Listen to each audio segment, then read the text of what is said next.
Welcome to the Rutuja's lifestyle blog. आज म्हणजे खूप छान असा दिवस आहे, कारण आज माझ्या मैत्रिणीचं म्हणजे बेस्ट फ्रेंडचं डोहाळे जेवण आहे, ओटी भरण आहे। त्यासाठी मी छान अशी रेडी होऊन चालले। सो आजच्या ब्लॉगमध्ये मी थोडंसं त्या गोष्टी घेण्याचा प्रयत्न करेन, ते छान छान ब्लॉग घेण्याचा। सो तुम्हाला आवडेल की नाही माहित नाही, पण आजच्या ब्लॉगमध्ये मी तुमच्यासोबत शेअर करणार आहे की माझ्या मैत्रिणीचं डोहाळे जेवण कसं होतंय। सो बघा म्हणजे ऑलरेडी मी तयार तर झालेली आहे, आता मला निघायचंय। तर म्हणून म्हणजे खूप काम होतं उरकायला, त्याच्यामुळे मी स्टार्टला म्हणजे लवकर ब्लॉग चालू नाही केला, सगळं उरकलं आणि त्याच्यानंतर ब्लॉग चालू करते। सो आता मी ट्रेनने जाणार आहे तिकडे। सो जाता जाता ज्या काही गोष्टी होत आहेत किंवा आजचा दिवस माझा कसा होतोय, डोहाळे जेवण कसं होतंय, ते सगळं मी तुमच्यासोबत शेअर करणार आहे। सो ब्लॉग कंटिन्यू पाहत राहा। तर बघा, पिल्लूला पण छान असं ड्रेस घातलाय आणि खूप क्यूट दिसते। ओढणीचे ड्रेस लहान मुलींना किती छान दिसतात ना। तर ऑटोने आलोय, ऊन होतं त्याच्यामुळे आणि थोडंसं स्टेशन लांबच आहे। सो चला आता तिकीट काढते। 4:30 वाजताची ट्रेन आहे, तर आता मी डायरेक्ट वरती ट्रेनमध्ये बसल्यावरती बोलते, कारण साडी प्रिशा आणि पिशवी हे सगळं सांभाळणं खूप अवघड होतंय। सो चला, तर फायनली जिथे म्हणजे जायचं होतं त्या स्टेशनला मी उतरले। बट तुम्ही येताना बघत असाल केस छान असे सोडून आलेले, पण ट्रेनमध्ये म्हणजे एवढी गर्दी, कारण आता ना म्हणजे इव्हनिंगचा टायमिंग आहे तो, म्हणजे जॉबवरनं जे लेडीज वगैरे सुटतात ना, तर सगळे ट्रेनमध्ये खूप गर्दी होते। प्रिशाला घ्यायचं, साडी कॅरी करायची, त्यामध्ये बॅग कॅरी करायची। साडी तशी मला जमते, पण हे सगळं ट्रॅव्हलिंग करण्यामध्ये बापरे, बाळाला घेऊन अजिबात सोपं नाही, म्हणून मग अजिबात थोडासुद्धा शूट काहीच घेतला नाही।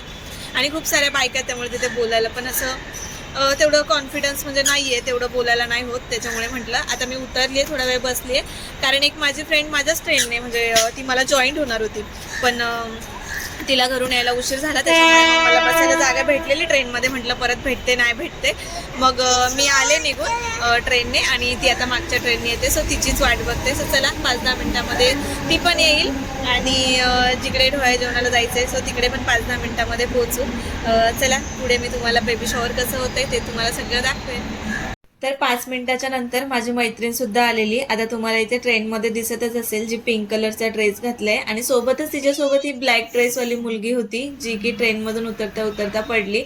सो प्लीज चालू ट्रेन असताना कोणीच उतरू नका, ट्रेन थांबायची वाट बघा। 5 मिनिटं 3 मिनिटं तरी ट्रेन थांबते। त्यानंतर ती आल्याच्या नंतर प्रिशाचं टेन्शन थोडंसं गेलं होतं, कारण प्रिशाला तिने उचलून घेतलेलं। आणि ही उत्सव मूर्ती म्हणजे आम्ही हिच्या डोहाळे जेवणासाठी आलेलो, आणि घरी येऊन पाहतोय तर कोणच आलं नव्हतं। सगळ्यात अगोदर आम्हीच आलेलो ना, बेस्ट फ्रेंड आहोत, आणि घरी आल्याच्या नंतर बघितलं तर तिचं काहीच उरकलं नव्हतं। त्याच्यामुळे जी दुसरी होती ती खूप रागवली होती, कारण येतानाच ती मला बोलत होती की ऋतू, तिने फक्त आपल्यालाच लवकर बोलवलंय आणि तिचं काहीच उरकलं नसेल। पण घरी आल्याच्या नंतर तिचं म्हणणं असं होतं की ठीक आहे, बरं झालं तुम्ही लवकर आला, जेणेकरून मला उरकू लागाल, कारण घरी दुसरं कोणी नव्हतं। म्हणजे गावावरनं आलेले थोडेसे 4-5 पाहुणे होते, तेवढेच आल्या इथे मी लगेच म्हणजे तिने मला कामाला लावलेलं म्हणजे पाणी आलेलं तिच्या घरामध्ये, आणि तिला उरकायचंही होतं। चहाचे थोडेच भांडे होते आणि पाण्याच्या बॉटल्स वगैरे भरायच्या बाकी होत्या। तर म्हटलं ठीक आहे, चल तुझी तयारी वगैरे कर, तोपर्यंत मी म्हणजे पाणी वगैरे भरून घेते। तर मी तिथे पाणी वगैरे भरलं, भांडी घासलं आणि बॉटल वगैरे पुसून घेतल्या। त्यानंतर मेकअपसाठी तिची वेगळी फ्रेंड येणार होती, पण मग ती बोलली तोपर्यंत तू मला साडी घाल, लवकर आली तर तेवढंच माझं उरकून होईल। तर लवकर गेलो, याचा थोडासा म्हणजे एक चांगलीच गोष्ट झाली, टाइमही स्पेंड करायला भेटला, आणि तिला म्हणजे साडी वगैरे घालण्यामध्ये थोडीशी मदत झाली। जे काही थोडंसं काम होतं ते करायला हातभार लागला, याच्यासाठी छान वाटलं।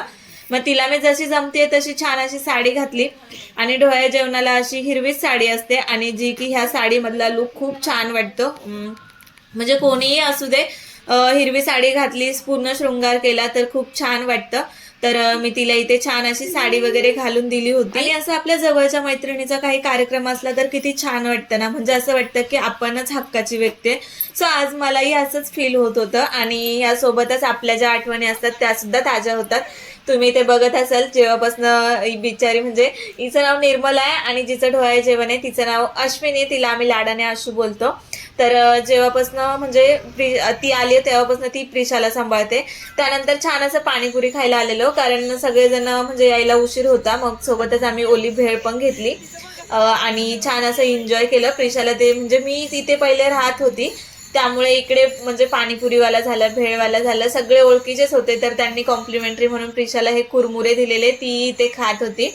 इकडे मंदिर आहे छान, हे सोसायटीचं ऑफिस आहे, तर इथे बसून आम्ही खाल्लं कारण तिला घरी मेकअप चालू होता आणि जागा छोटी असल्यामुळे आम्ही बाहेर आलेलो. सो त्यानंतर इथे तुम्ही पाहू शकता की छान अशी रेडी केली आहे तिला आणि खूप छान दिसत होती ती.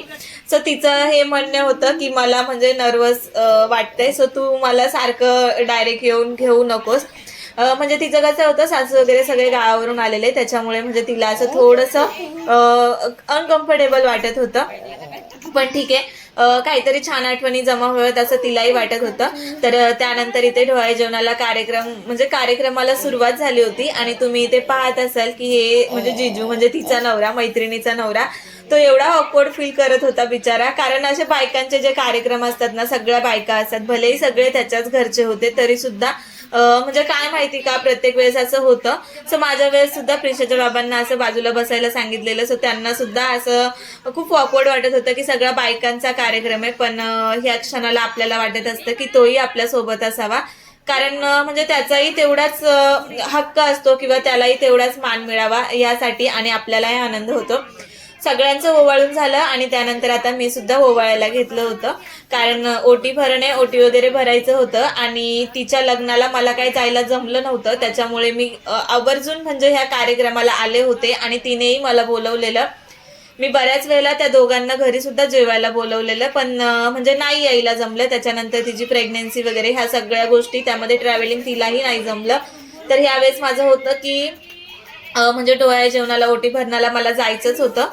कारण जी म्हणजे असं हक्काच्या मैत्रिणी असतात ना, तर माझ्या आयुष्यामध्ये ह्या दोघीच मैत्रिणी आहेत ज्यांच्यासोबत मी बरेचदा आमच्या तिघींचं बॉन्डिंग एवढं छान आहे ना की आम्ही महिना, 2 महिने, 3 महिने अजिबात कॉलवरती बोलत नाही, परंतु म्हणजे असं कधीतरी फोन केला ना, सगळ्या गोष्टी आम्ही एकमेकींशी शेअर करतो.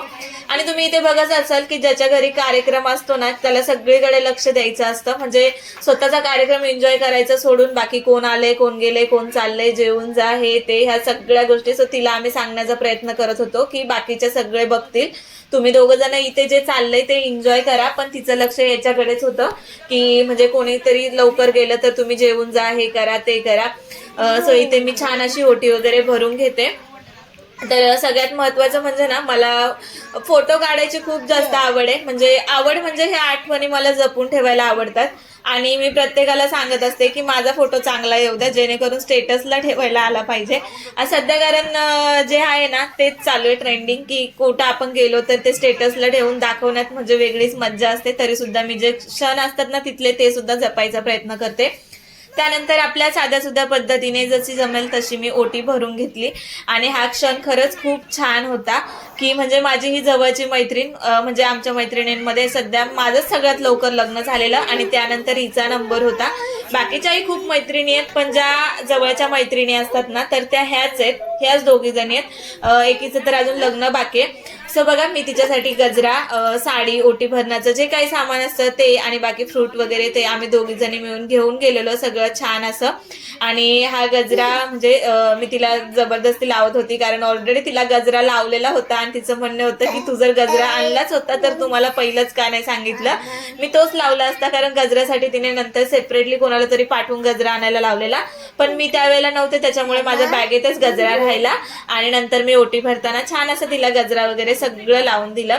आणि हे जे क्षण असतात ना, म्हणजे ही जी आमची बॉन्डिंग आहे, सगळे म्हणजे तिच्या घरचे होते, माहेरचे होते. आता माहेरचे तर सगळे ओळखतात, सासरचेही थोडेसे लोक होते, त्या सगळ्यांमधून आपली बॉन्डिंग दाखवणं हे खूप वेगळं होतं.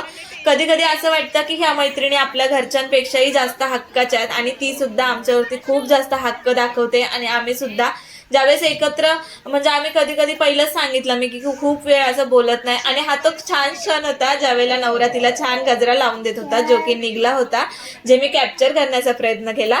आणि त्यानंतर मस्त असं लाडू की जिलेबी, बर्फी वगैरे ते काढतात ते काढलं आणि ते निघलं होतं, तो म्हणजे लाडू. तर छान असं सेलिब्रेशन झालं. सोबतच मी छोटीशी एक म्हणजे शॉर्ट व्हिडिओ पण बनवलाय, तो सुद्धा बघा. त्यानंतर मस्त असं जेवण एन्जॉय केलं. तर म्हणजे तिला जेवायला टाइम होता, कारण तिचे घरचेही बाकी होते, त्याच्यामुळे मग आम्ही सगळ्यांनी जेवून घेतलं. तर जेवणामध्ये छान अशी बिर्याणी होती, कोशिंबीर होती आणि पायनॅपल शिरा होता. समोरच निर्मला पण बसली. तर आम्ही सगळ्यांनी समोरच्या घरामध्ये जागा रिकामी होती त्याच्यामुळे जेवण वगैरे घेतलं. आणि प्रिशाचं आजच्या दिवसासाठी काहीच टेन्शन नव्हतं, कारण जेव्हापासून आले तेव्हापासून निर्मला मावशी तिला सांभाळत होती. आणि त्यानंतर हे मोठ्या ताईचे मुलं, म्हणजे जिचं डोहाळे जेवण आहे तिची मोठी ताई, त्यांचं डॉगी आहे. सो तिचं याच्यासोबत छान असं खेळणं चालू होतं. बाहेर सगळ्या पोरांसोबत ती मस्त एन्जॉय करत होती. त्याच्यामुळे मी माझा कार्यक्रम छान असा एन्जॉय केला. अशा जवळच्या मैत्रिणींचे जे कार्यक्रम असतात ना ते आपल्या खूप हक्काचे असतात, त्याच्यामुळे ते मिस मला करायचं नव्हतं. कारण तिथे जाऊन मी तिच्या किती जवळची मैत्रीण आहे किंवा आम्ही दोघी जणी किती क्लोज आहे, आपण एकमेकींना किती छान ओळखतो हे लोकांना नाही तर आमच्या म्हणजे बॉन्डिंगला दाखवून द्यायचं होतं, आम्हाला एकमेकींना साथ द्यायची. त्यामुळे छान असे प्रोग्राम आम्ही सुद्धा अटेंड केला. त्याच्यानंतर निघलो, 1-2 व्यक्ती होते त्यांना आम्ही ड्रॉप केलं आणि त्याच्यानंतर असा झाला शेवट. बाय बाय कर, बाय बाय.